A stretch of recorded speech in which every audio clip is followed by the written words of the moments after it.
that. I mean, what am I comparing? Essentially what I'm comparing right now.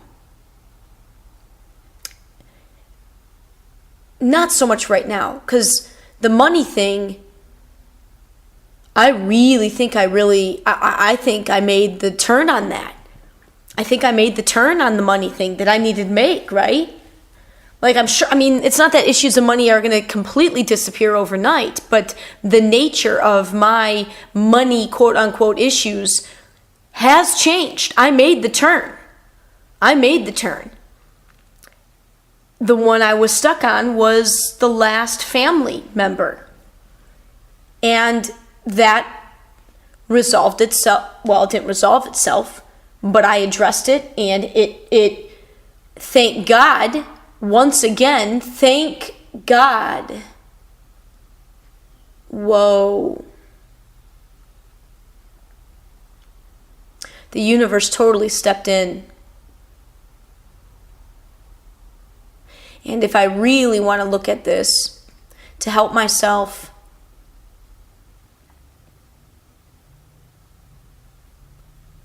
not be so hard on this family member for the decision that he then made,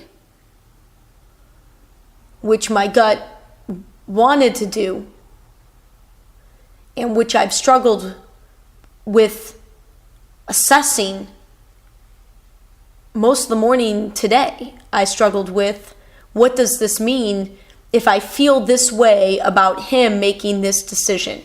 What does that mean? Somebody very, very close to me, somebody I love so very deeply, and I watched that person make a decision, just a decision he keeps claiming he doesn't want to keep making, but that he keeps making.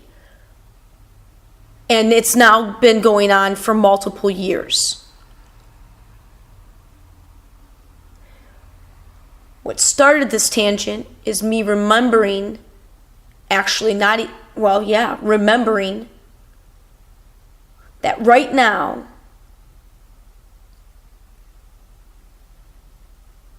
the person that I am right now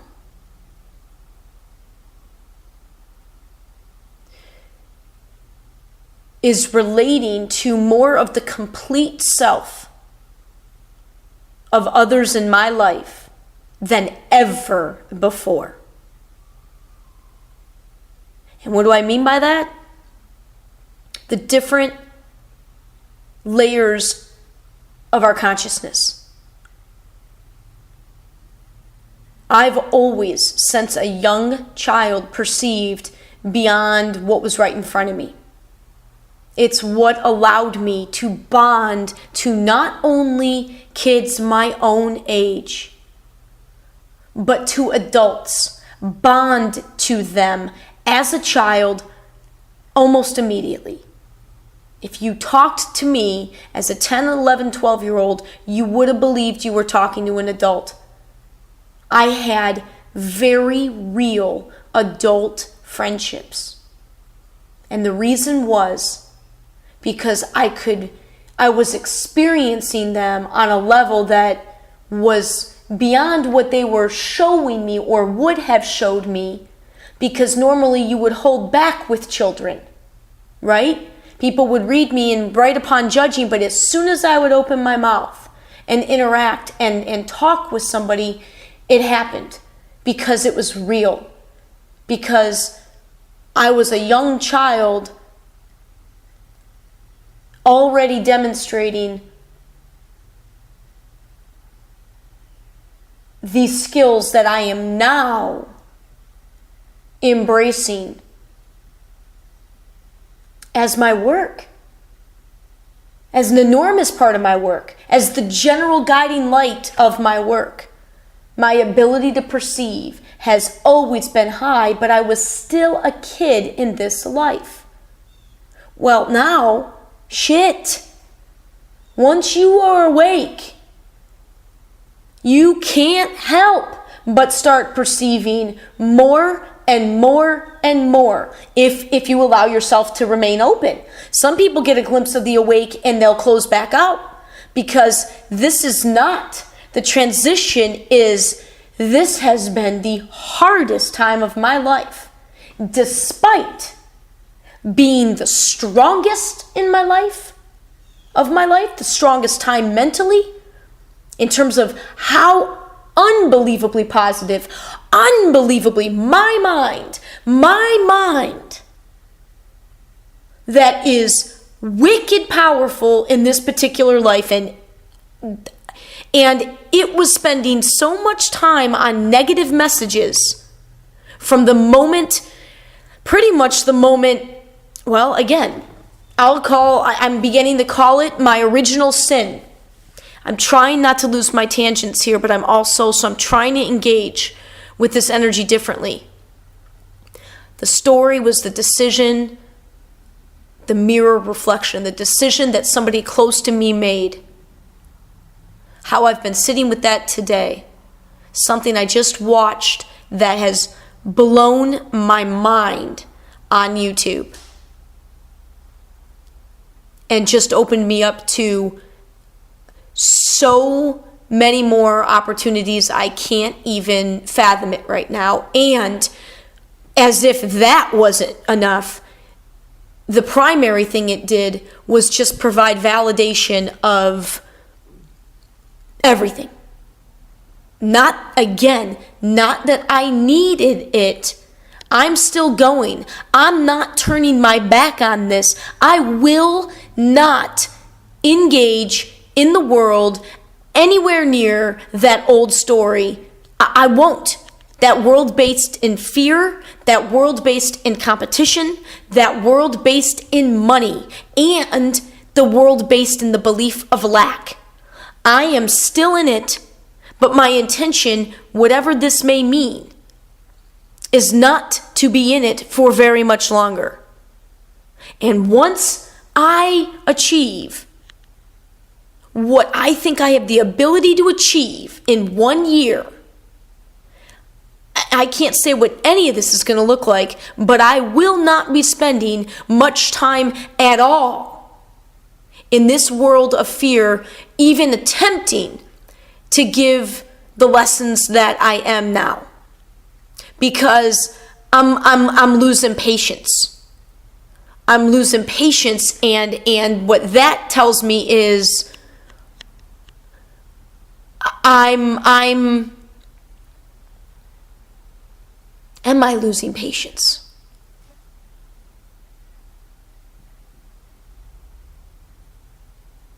I don't know. And it doesn't matter. I don't need to know. I don't need to know if I am how long I'm intended to. I blew a pretty good. Let me bring it back. Because that's just silly. It's silly to even, that's so far in the future that it's way too far to even try to attempt to talk about. Way too far.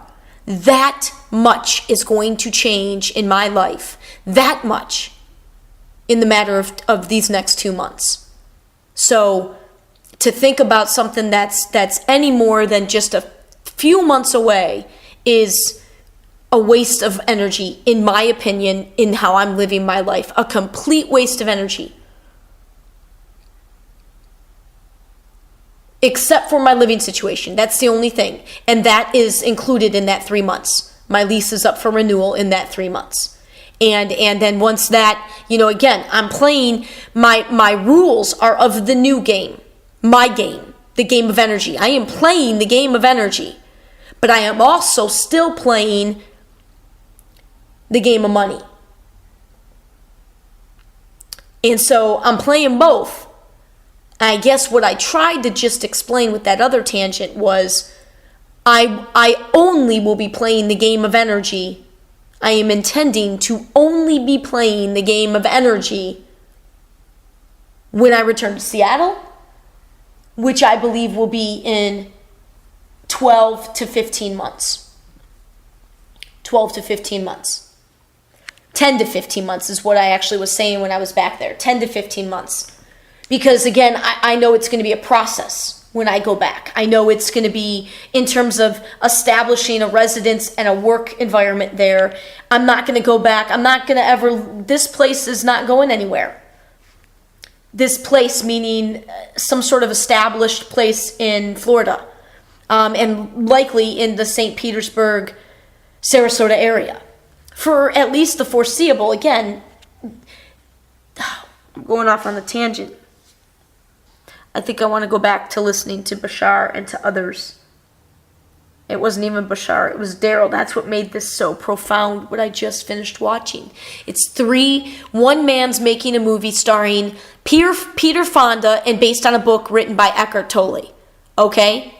One man is a guy that's been channeling what he refers to as an extraterrestrial energy entity for over 30 years. And the guy making the movie with Eckhart Tolle and Peter Fonda has been friends with this man since he was doing that for 30 plus years, or for 30 years.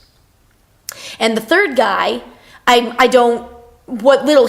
seemed to be the primary host of the radio show, but I actually think he's a co-host. But he seemed to have the energy more as the primary host, just because the other guy was really focused on his movie work.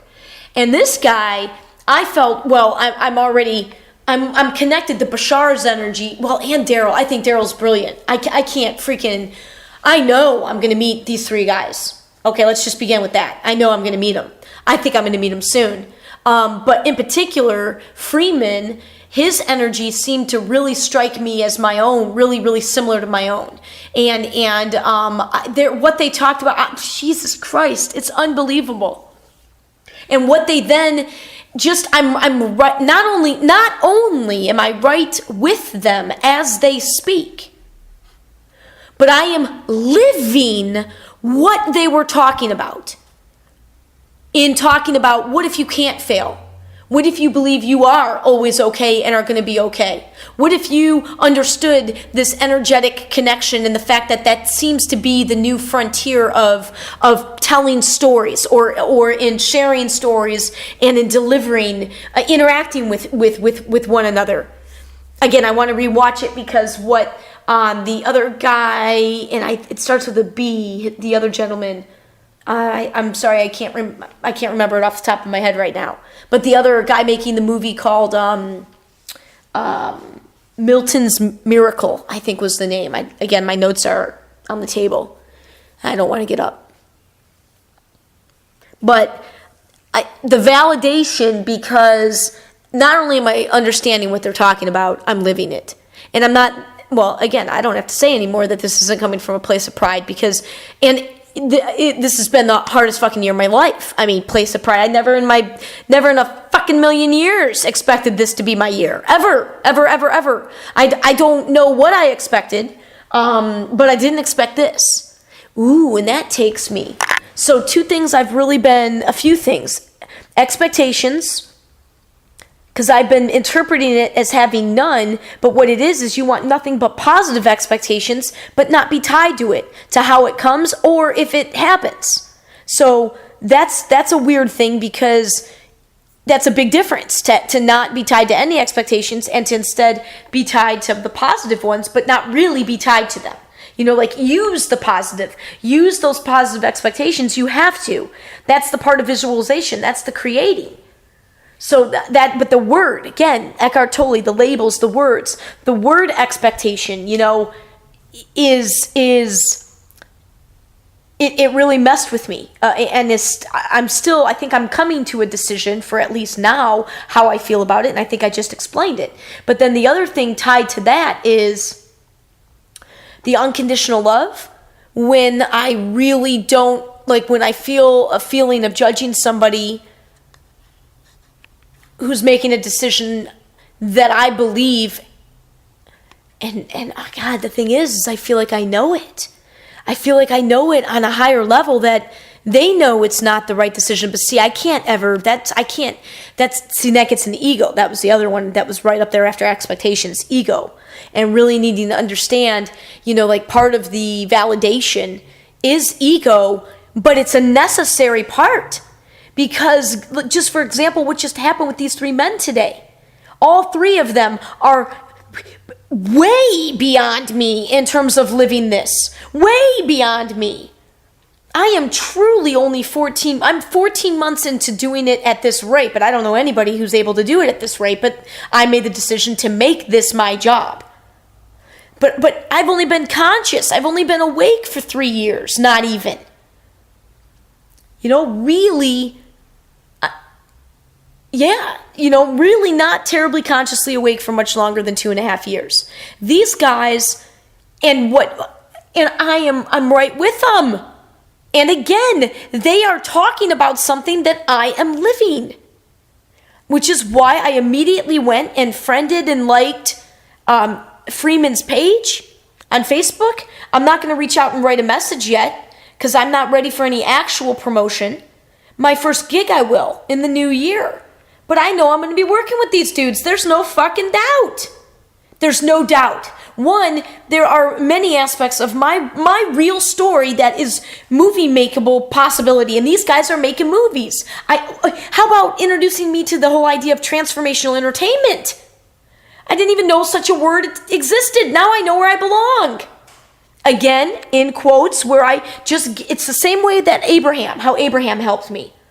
Abraham started using words and actually bringing my awareness. So my awareness was out in space, literally out in space, with how much I understood what was going on at this high level, but having no clue how to really bring it back down to the practicality of living still in fear-based world, in money-based world. It's really money-based world.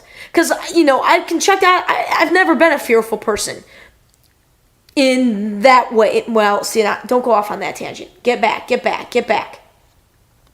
I know I have the stories. To be told, and this guy's already making movies. Oh, being told about transformational entertainment. Abraham started using phraseologies and it just gave me a framework. Just talked about it and used a particular language and words and their way of communicating it through Esther that gave me a way to take it in even more with the words, with the definitions, so I could understand it a little bit better. So it brought something much bigger back to words, but it was perfect because it was for the most idealistic way of using words, in my opinion. Using words, understanding they're just words, understanding they're just labels, understanding they're not real. They're just using it to try to see where somebody else is at, to try to understand somebody else. And you can understand, that's a way that we bring meaning and understanding and relating to one another is through vocabulary and language. I think, but it hasn't always been that, right? It used to be the feeling, or and that's what part of this whole expansion of our existence is so brilliant and beautiful, what it's demonstrating. But the time now is, I think, for all of us to continue to follow the energy, which is going beyond the words.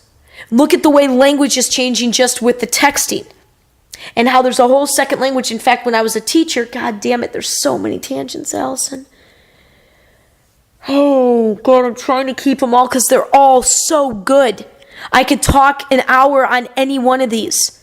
How about the tangent about how against I used to be? It used to kill me as a teacher to see these kids using words that they would text with in their papers. It used to kill me, much like Facebook used to kill me. I was one of those people that was just, finding anything, anytime there was anywhere to judge. I was looking at where to. It was almost like if you constantly, I think being underutilized to solve the problems, like the problems in quotes again, because I really don't believe anymore in problems, if you want to know the truth for myself personally, but I still have to communicate as if I do believe in problems, because most people are only speaking the language of problems, of assuming that problems are always going to be a part of your existence. Challenges are not the same as problems. Inherent in problems is the need for a solution. A challenge is much more quote unquote a better word, because challenges are very individualistic, and those aren't going to go away. They're not meant to go away. It's how you embrace those, and that's what's crazy. Is that's taking me right back to the conversation that I just watched between these two men, and what Daryl was saying particularly about the challenges. And that is how I have approached the greatest challenges of my life this past year. The greatest challenges of my life. Greater than anything else. Either perceived or real. That's an important distinction to make. Either perceived or real challenge. Because that's going to branch into something I thought about when I was meditating today about surviving. Perceived survival. My family had this need, they perceived themselves to be always damn near starving, which is just ridiculous. Because they always, even if they didn't have money in retirement, in savings, there's always been retirement, there's always been, IRAs and things like that. But most importantly, there has always been a ridiculously huge, loving, supportive family that would have any single one of them, should you show up on their door, even if she would have showed up with all three of us, they would have opened their home and we would have figured it out. And we would have been okay. You would have thought that we were damn near starving with the energy of worry and fear in my home. And that is the energy that is now, sadly, is prevalent in mass throughout our entire society. I don't think that level of fear now is a lot more common because of how big mass media is and what mass media focuses on. But back then, I think this sort of fear and worry that I was experiencing was still a little bit isolated to people that were in literal survival mode for their basic needs. Those people were experiencing the fear and worry that I was more so than me, right? Because they actually were experiencing it. And those that were in family of divorce, because divorce was still new. Now, I'm not saying that it's ever, I'm saying two parents living married in under the same roof is still, it can be just as damaging as going through a divorce. But depending on all this unbelievable infinite number of unique circumstances, ultimately, generally, when parents are living under those conditions, many of the parents they're only able to maintain it usually to try to hide it from the kids, right? Usually there's a level of them believing they're hiding it from the kids, but never are you really hiding it from the kids, because you can never erase the energy that is present of the living beings. There is energy present as long as you're alive. There is physical energy present, and kids feel that. So anybody not in a loving environment, but when you physically lose and you see abandonment and experience what can only be identified as abandoning, when a parent leaves and leaves the other parent with the kids, and that parent is and it's never talked about as real as it is. And that's what's changed in the world now. And that's why you'll critique parents being more friends with their kids, but I'm not going to critique that because I don't find the negative anymore. I find the positive, and I choose to perceive it in the most positive way possible. And the positive thing is that these kids are able to handle a lot more shit. It's the timing. It's perfect. They're choosing to be born at this time for that exact reason. Because they are here to help the adults, I would say more so than ever. The kids are. Because they get it, and there's more energy than ever in the world that gets it. That connection that we never lose when we choose to be born into these bodies. Our souls, our essences chose this experience. I believe that And I absolutely believe it for myself. And ever since adopting that belief, that changed everything. Because now everything has even more meaning. And from a girl who already found meaning in everything, many things, let's just say, well, not quite everything, right? But in many, many, many things that others did not see meaning in and would call ridiculous if said girl would try to explain all the meaning she was picking up on and seeing and feeling. Now it takes on now all the pain and the heartache. Now I embrace that again. You gotta find the positive in this new game.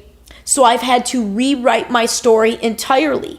And by doing that, I have been left with no choice but to see some of the most incredible, beautiful, amazing life experiences that I never enjoyed.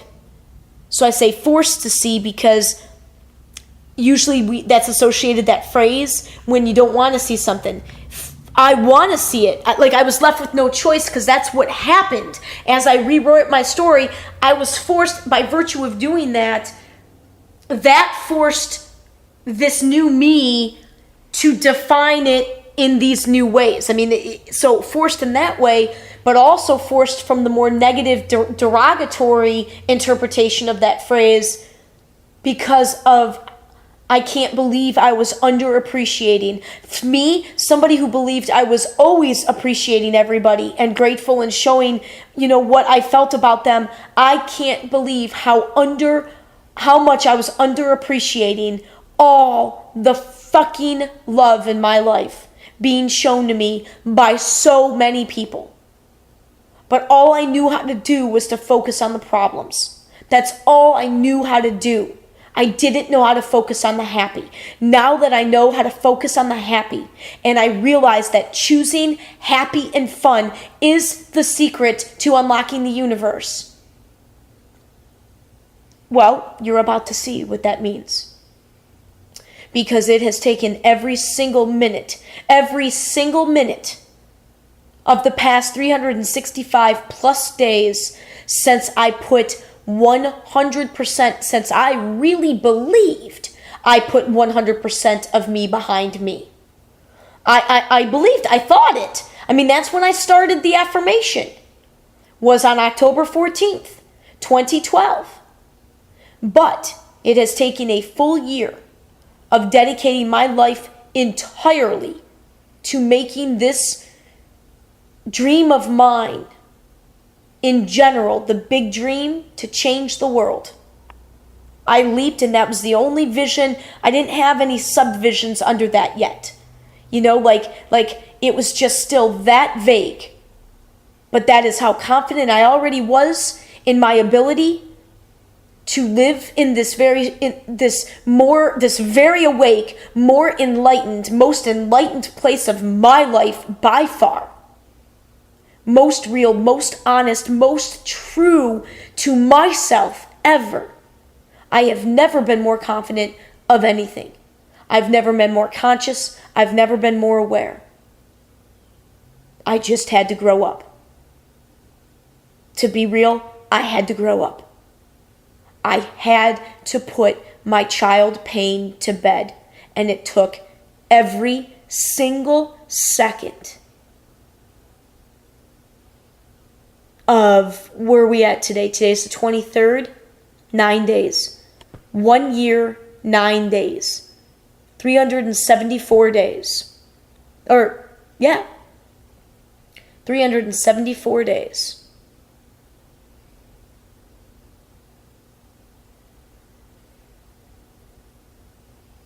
That's what it took to really, really lay to rest. And I know there are going to be others out there that are like, it's always a part of you. I'm not saying it wasn't a part of me. I'm not erasing it from this life. I am choosing to see all of that in a totally different way that sort of does erase that story. It's an etch-a-sketch. I erased that story. But I still have the tool with which to make a new story. Me, I'm the tool to make the story. We are all the tools that are making to one another and to ourselves to make these stories, to make these pictures. And when you live and as you go, you're going to make some that you don't like. Or that you feel you mess up on, or you want, let me do, and that's okay. You can erase and just keep, because as long as you keep drawing, just keep drawing. Because the same sand is in that machine. You got all the same materials and you're just putting it together in a different way. You got you're the same person in this life. Although, again, it's so hard for me to talk to all these different levels, because when I say that, I think of Bashar. And Bashar, what his teachings, and I have only listened to a very, very little. But what his teachings have taught me, first and foremost, is that we really are a completely different person. Pretty much, if you want to get really, really literal about it, every second. And the more that you live in the present, the more that you're taking in the present and allowing it to, for you to change and grow and expand with more and more that's around you, it becomes obvious.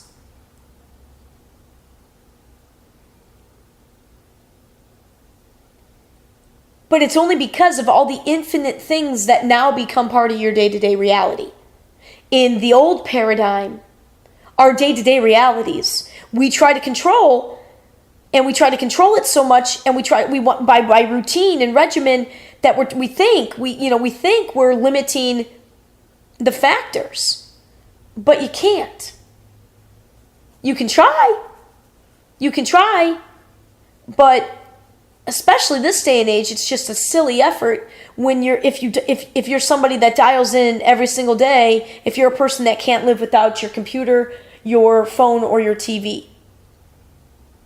If you're a person that can't be separated for a day with ease, if you're a person, I'm going to use that because I know there's people that can't separate from their fucking phone for an hour with ease. If you are a person, and I will say a day, if you can't make it a day without checking into Facebook, without using your phone, checking into Facebook, and or turning on the TV, it's going to be increasingly tough for you to stay with this as I let go here.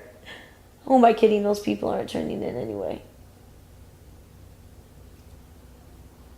And I just broke my own.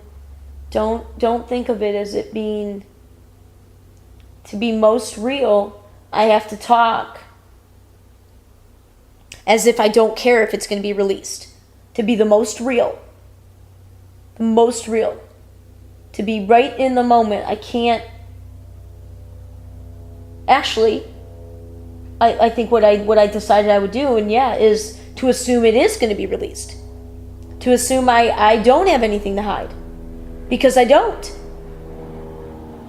I fully admit greater discernment is, if you're viewing work of mine from earlier in the year here, 2013, rest assured further discernment is going to be found by me.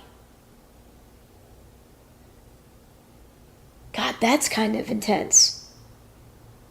To talk now, oh God. I mean, I know people are going to stumble into this. That's been known. I have known people are going to stumble in whenever they stumble in all along. But now to even be able to pinpoint more specifically and say, because the discernment thing is relatively new in really understanding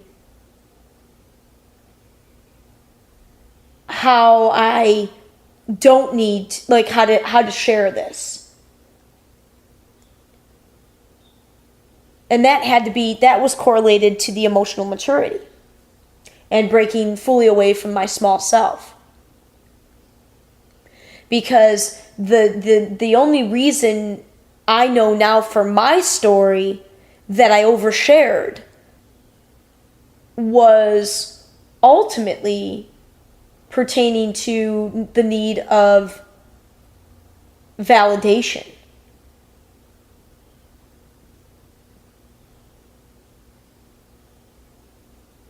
Discernment.